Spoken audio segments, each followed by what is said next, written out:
Nicolas Torre III, sinibak bilang hepe ng PNP.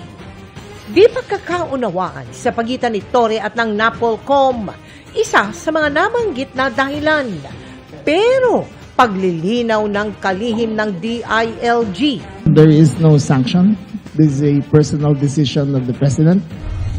Mga reklamong direct bribery, corruption of public officials, at paglabag sa Anti-Graft and Corrupt Practices Act. Isinampa ni Batangas Representative Leandro Legarda Leviste laban sa district engineer na nagtangka umanong manuhol sa kanya.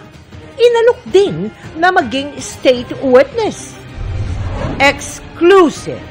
13 pulis sinibak matapos masawi ang kanilang inaresto sa Pasay habang nasa kanilang kustodiya. Dahil sa low pressure area at habagat, ilang ilog at dam umapaw at nagpabaha. La Nina, posibleng maranasan sa huling bahagi ng taon ayon sa Pag-asa. Sa Bacolod, ilang dumalo sa pista sa isang barangay. Nagsuntukan dahil nagkabanggaan umano habang nagsasayaw. At kapuso primetime queen Marian Rivera, ano ang next goal matapos matanggap ang first ever niyang FAMAS Award?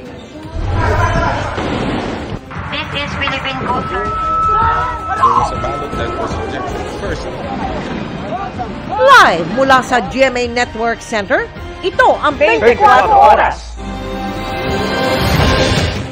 Magandang gabi po, Luzon, Visayas at Mindanao.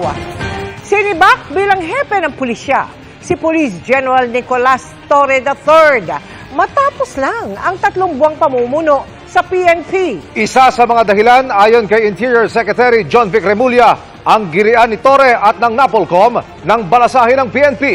Itinalaga munang OIC ng PNP si Police Lieutenant General Jose Nartates Jr.